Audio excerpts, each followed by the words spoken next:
ఓం శ్రీకృష్ణ పరబ్రహ్మణే నమః. గోదాదేవ్యై నమః.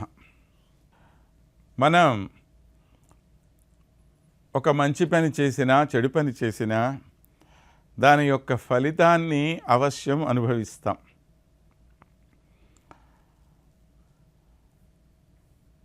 మన కోసం ఈ లోకాన అవతరించిన శ్రీస్వరూపమైన గోదాదేవి శ్రీవ్రతమనే పేరుతో ఒక పరమాద్భుతమైన యాత్రలో మనందరితో పాటు తాను కూడా ప్రయాణం చేసి మన జీవితానికి సార్థక్యాన్ని చేకూర్చే మహత్తర లాభవంతమైన పని తాను చేసి ఆ ఫలితాన్ని మాత్రం మనందరికీ కూడా అందజేస్తున్నది ఆ అమ్మ.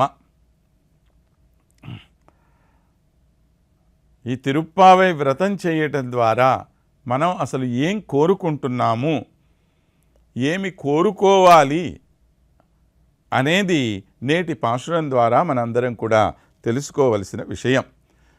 సితం సిరుకాలే వందున్నై సెవిత్తు ఉన్ பொத்தாமரை அடியே பொத்தும் பொருள் கெளாய்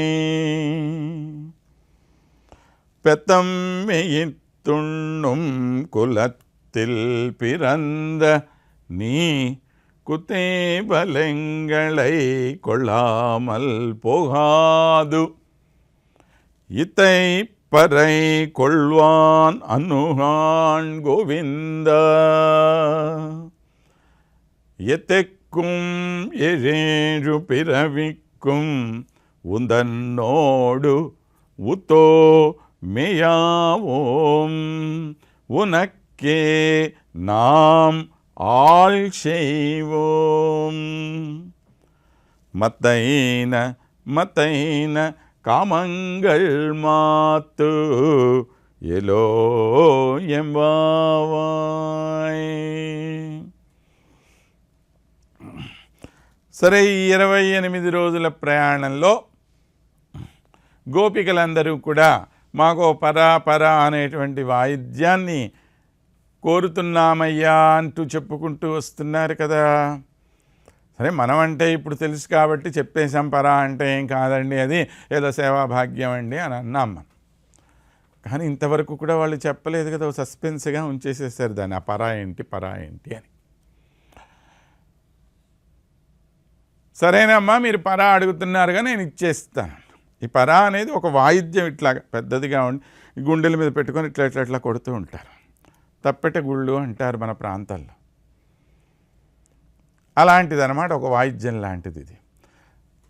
మరి ఏమిటి వీళ్ళు అడుగుతున్న పరా? సరే, మీరు అడిగింది కదా, నేను ఇస్తానన్నా అంటే వీళ్ళు చెప్తున్నారు ఈరోజు, ఏమయ్యా కృష్ణ, నువ్వు తెలిసి చెప్తున్నావా తెలియకుండా చెప్తున్నావా? మేము ఆ పిచ్చి పిచ్చి వాయిద్యాల కోసం వచ్చిన వాళ్ళం అనుకుంటున్నావా? పొద్దున్నే నీ దగ్గరికి ఎందుకు వచ్చామో తెలుసా? సిత్తం సిరుకాలే వందు ఉన్ సేవిత్తు. చిత్తం చిరుకాలం. కాలం అంటే ఏదైనా కాలమే, సమయం. పోయేది ఎప్పుడు, మనల్ని పంపించేది కూడా కాలమే. చిరుకాలం, తెల్లవారంగానే వస్తే చిరుకాలం అంటాం. సూర్యోదయ సమయం చిరుకాలం. చిత్తం చిరుకాలం అంటే సూర్యోదయానికన్నా ముందు ఉంచేటువంటి కాలం, బ్రాహ్మీ ముహూర్తము అంటాం మనం దాన్ని. సాధారణంగా తెల్లవారుజామున 3-3:30 సమయంలో ప్రారంభమవుతుంది బ్రాహ్మీ ముహూర్తం. అటువంటి కాలంలో వీళ్ళందరూ నిద్రలేచి వచ్చి గొల్ల పిల్లల్ని నిద్రలేపటం, కృష్ణ పరమాత్మని చేరటం, ఆయన దగ్గరికి వెళ్ళి ఆయన్ని ప్రార్థించడం, ఇదంతా కూడా ఇప్పటిదాకా జరిగిన విషయం మనం గమనించుకున్నాం 28 రోజుల పాటు. ఏమయ్యా, ఇంత తెల్లవారునే మేము నీ దగ్గరికి ఎందుకు వచ్చాము? ఎప్పుడో ఏదో సమయంలో రావచ్చు కదా, సేవ చేయాలంటే ఎప్పుడైనా రావచ్చుగా.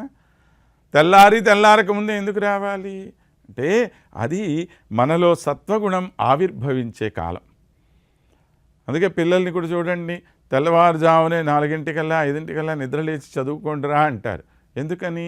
ఆ సమయంలో బుద్ధి బాగా ప్రచోదనం చేయబడి ఉంటుంది, బాగా యాక్టివ్గా ఉంటుంది, డైనమిక్గా ఉంటుంది, సత్వగుణం బాగా అభివృద్ధి చెందుతుంది, పాజిటివ్ వైబ్రేషన్స్ బాగుంటాయి. కనుక అలాంటి సమయంలో మేము నీ దగ్గరికి వచ్చి నిన్ను సేవించాలి అని చెప్పి అనుకున్నాము. అంటే ఉన్నాయి సేవిత్తు. ఎందుకని? మేమే వచ్చి నిన్నెందుకు సేవించాలి అంటే దానికి ముందే మనకి చెప్పారుగా వీళ్ళే సమాధానం. ఆవావెన్రు ఆరాయందు అరుళ్ ఎలోరని. అయ్యయ్యో అని చెప్పి ఆయనే పాపం భయపడి కాదు, ఆయన ప్రేమతోటి మన దగ్గరికి పరిగెత్తుకుంటూ వచ్చేస్తాడని చెప్పారు కదా. కాబట్టి ఇది మేము కోరుకుంటున్నటువంటి భాగ్య విశేషం. ఆ భాగ్య విశేషాన్ని మేము నీ దగ్గర నుంచి పొందాలి అని అనుకుంటున్నాం కదా. పొరుళ్ కేళాయ్, దానిలో ఉండేటువంటి అంతరార్థం ఏంటో మీకు చెప్తాం వినవయ్యా అని తట్టి చెప్తున్నారు ఆయనకి. కృష్ణ ఏదో వచ్చేసారులే వీళ్ళు తెల్లవారుజామున అనుకొని పాప కళ్ళు నులువుకుంటూ ఏదో ఒక వరం ఇచ్చేసి పంపించేయి మాక మమ్మల్ని. జాగ్రత్తగా వినమంటున్నారు. ఇది గోదాదేవి దగ్గర ఉండే ప్రత్యేకత అంతా కూడా ఇదేనండి. వదిలిపెట్టదా తొందరగా. అందుకే ప్రతిరోజు ప్రార్థనా శ్లోకంలో నీళాతుంగస్తనగిరితటి సుప్తం ఉద్బోధ్య కృష్ణం పారాధ్యం స్వం శృతి శతశిరసిద్ధ మధ్యాపయంతి అని చెప్పి చెప్తాం మనం. ఎలాంటి ఆమె ఈమె అనంటే అలా పడుకొని ఆ నీలాదేవి యొక్క వక్షస్థలం మీద తలపెట్టుకొని అలా పడుకోనున్న పరమాత్మని తట్టి లేపి, ఏమయ్యా ఇది కాదు నీ పని అని చెప్పి ఆయనకి కూడా ఉద్బోధ చేయగలిగిన మహనీయురాలు గోదమ్మ. లేకపోతే పరమాత్మని నిద్ర లేపగలిగిన ధైర్యం ఆడుకుంటుంది, ఎవ్వరికీ లేదు, ఒక్క గోదాదేవికి తప్ప. ఆ తల్లి మన తల్లిగా ఉండటం మన భాగ్యం, ఆమె తిరుప్పావైని మనకు అనుగ్రహించడం మన భాగ్యం. మనందరం ఈరోజు సాధికారికంగా భగవంతుడి దగ్గరికి వెళ్ళగలుగుతాము అనే ధైర్యం మనలో వచ్చింది అంటే కారణం గోదాదేవి. కనుక తట్టి లేపి చెప్తున్నారు. పొరుళ్ కేళాయ్ పెత్తమ్మేయిత్తుండుం కులత్తిల్ పిరందని కుతేవలెంగళై కొళ్ళామల్ పోగాదు. స్వామి నువ్వు ఎలాంటి వాడివి, సర్వ జగత్తుకు రక్షకుడైన నువ్వెక్కడా, అలాంటి నువ్వు పోయి పశువుల వెనకాల తిరిగి పశుప్రాయులంగా జీవితాన్ని గడిపే మేమెక్కడా? ఈ పశువుల పేడ ఉత్సా ఎత్తివేయటం కోసమా నువ్వు ఈ లోకానికి వచ్చావు? నీ స్థితిని నువ్వు మర్చిపోయావే, మా మధ్య తిరిగావే, మాతో ఆటలాడావు, పాడావు, మేము పెట్టిన ఎంగిలన్నాలు తిన్నావు నువ్వు. ఇవన్నీ నువ్వు చేశావు. ఎవరి కోసం చేసావయ్యా? ఆయనకేం పనిలేక చేశాడా ఇవన్నీ? మేమేమన్నా జ్ఞానులమని చేశావా? మాకు గొప్ప ప్రేమ ఉంది నీ మీదని చేశావా? మాలో ఈనాడు ప్రేమ జనించిందంటే ఆ ప్రేమ స్వరూపువైన నువ్వు ఉండటం వల్ల, నువ్వు పంచిన ప్రేమ మాలో కొద్ది కొద్దిగా మిగిలింటే దీన్నే గొప్ప ప్రేమ అనుకుంటోంది ప్రపంచం. కానీ ఈ ప్రేమని పంచినవాడివే నువ్వు కదా. ఇన్ని లక్షల మందిలో ఇంతింత ప్రేమ ఉంటే ఈ అన్ని లక్షల మందికి ప్రేమని పంచిన వాడికి ఇంకెంత ప్రేమ ఉంటుంది ఆలోచించండి. అంత ప్రేమస్వరూపివి నువ్వు. అలాంటి నువ్వు మా మధ్య జన్మించావంటే నీ జన్మ వృధా అవటం భావ్యమా చెప్పు స్వామి? కాకూడదు కదా. నీలాంటి వాడు మా దగ్గర ఉన్నందుకు మేము ఎంత ఆనందపడాలి. దానికోసం పోయి ఆ పరాగిరా ఇట్లాంటి పిచ్చివే మేము కోరుకునేది. నిన్ను ఈమె చేసిన హెచ్చరిక మనందరికీ చేస్తున్న హెచ్చరిక గమనించండి. ఇక్కడ భగవంతుడు సర్వసత్తాత్మకుడు, సర్వగ్రాహి, సర్వజ్ఞాని. అలాంటి ఆయన దగ్గరికి పోయి మనం ఏమేమి పిచ్చి కోరికలు కోరుతుంటామండి? స్వామి ఆ బ్యాంకులో లోన్ రాలేదు కానీ లోన్ వచ్చేటట్టు చెయ్యయ్యా, దానికి కూడా ఆయనకే దండం. ఏమండి ఇంట్లో పిల్లవాడికి ఏదో రేపు ఫీజు కట్టడానికి డబ్బులు లేవు, కానీ నాకు 1,00,000 రూపాయలు ఈరోజు దొరికేటట్టు చూడు, దానికి దండం.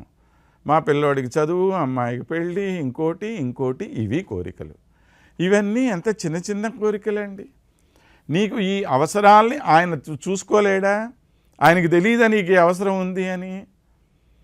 అవన్నీ తీర్చే సామర్థ్యం ఆయనకి లేదా? ఎంతో ఇవ్వగలిగిన పరమాత్మ దగ్గరికి పోయి నువ్వు ఇంతే కోరుకుంటున్నావు. ఏమీ కోరకుండా కేవలం ఆయన సేవ చెయ్యటమే నా ప్రధాన ఉద్దేశమని ఆయన సేవలో తరిస్తే నువ్వు నీకు కావలసిన సమస్తం ఆయనే ఇచ్చేస్తాడు. తెలియని వాడి దగ్గరికి కూడా పోయి మన విషయాలు చెప్పుకోవాలి, తెలిసిన వాడి దగ్గరికి పోయి ఎందుకు చెప్పుకోవటం? నువ్వు ఆయన దగ్గరికి పోయి ఈ విషయాలు చెప్తున్నావంటే నీ మనసులో అనుమానం ఉన్నట్టా కాదా? ఆయనకి తెలియదు, నేను చెప్తే కదా ఆయనకి తెలుస్తుందని నువ్వు అనుకుంటుంటే, నీ మనస్సు లోతుల్లోనికి పోయి నీ భావాన్ని కూడా గ్రహించగలిగినటువంటి వాడు పరమాత్మ. భావగ్రాహి జనార్దన అని ఆయన పేరే. నీ భావంలో కూడా దాన్ని కనిపెట్టగలిగిన వాడు. నువ్వు చెప్తేనే కనిపెడతాడని కాదు ఆయన ఉద్దేశం, ఆయన ఉన్న పేరు. ఇంత గొప్పవాడైన పరమాత్మ దగ్గరికి పోయి మేము ఇలాంటి చిన్న చిన్న కోరికలు కోరుకుంటున్నామే, ఏంటి మాకు కావాల్సింది? ఎత్తెక్కుం ఏజేజు పిరవిక్కుం ఉందన్నోడు ఉత్తోమేయావో. అయ్యా మాకు కావాల్సింది ఏంటి? 7 జన్మలు, ఎన్నెన్ని జన్మలు మేము ఎత్తినా కూడా ప్రతి జన్మలో మాకేం కావాలి? నువ్వే కావాలి స్వామి. నువ్వు తప్ప ఇతరమైనవి ఏది కూడా నాకొద్దు. త్వమేవ మాతా చ పితా త్వమేవ, త్వమేవ బంధుశ్చ సఖా త్వమేవ, త్వమేవ విద్యా ద్రవిణం త్వమేవ, త్వమేవ సర్వం మమ దేవదేవ. ఇదే ప్రతివాడు కోరుకోవాలి. అలా కోరుకుంటేనే ఆయన భగవంతుడండి. నీ పిచ్చి పిచ్చి కోరికలకి ఎవడైనా తీరుస్తాడవి. ఈ కోరికలు తీర్చడం కోసం భగవంతుడి దగ్గరికి వెళ్ళటం ఏంటి మనము? కాబట్టి మాతా పితా భ్రాత నివాస శరణం సుహృద్గతి నారాయణ అని చెప్పిన అన్నట్టుగా అదే మాకు కావాలి. కనుక మేము ఎప్పుడూ కూడా ఉత్తో మేయావోం ఉనక్కే నామాలు చేయవోం, నీకు మాత్రమే మేము సేవ చెయ్యాలి. అంటే ఆ సేవ తప్ప ఇంకా ఇతరులకు ఎవరికి చెయ్యకూడదు, ఇతరమైన కోరికలు ఉండకూడదు. నీకే సేవ, ఇతరమైన ఏ కోరిక ఉండకూడదు. మత్తైన కామంగళ్ మాత్తు, ఇతరమైన ఏ కోరిక ఉండకుండా సేవ చెయ్యాలి. ఒకటి సేవ అనేది కూడా కోరికేగా, కానీ ఆ సేవ ఎవరికి చెయ్యాలి? నీకే చెయ్యాలి, ఇంకెవరికి? ఆ సేవ కూడా ఎందుకు చెయ్యాలి? నా ఆనందం కోసం చెయ్యాలా? నీ ఆనందం కోసం అంటే పరమాత్మ ఆనందం కోసం మనం సేవ చెయ్యాలి. అబ్బో నేను సేవ చేసేసానండి ఆనందపడకూడదు. నువ్వు నీ ఆనందం కోసం కాదు నువ్వు భగవంతుడికి సేవ చేయాల్సింది, ఆయన ఆనందం కోసము. ఇది తిరుప్పావై ద్వారా మనందరం గ్రహించవలసిన అత్యద్భుతమైన సందేశం, విశ్వజనీనమైన భావన, సమస్త మానవులు తెలుసుకోవలసినటువంటి విషయాలు. లోకంలో ఈ లోకంలో ఎలా ఉండాలి, పరలోక కోరికలు నీకు ఏ విధంగా ఉండాలి అనేవి రెండిటినీ కూడా చక్కగా ముందుకు తీసుకొని వచ్చి ఈ 29 రోజుల ప్రయాణంలో తల్లి మనకి అందజేసిన అద్భుతమైనటువంటి విశేషములు. అందుకే మానవతా విలువల మణిహారంగా మనము తిరుప్పావైని భావన చేసుకొని ఈ ప్రయాణాన్ని ఇక్కడి దాకా తీసుకొని వచ్చాం. దీని యొక్క ఫలస్వరూపాన్ని రేపటి రోజున మనము తెలుసుకుందాం. అంతవరకు స్వస్తి. ఆండాళ్ తిరువడిగళే శరణం.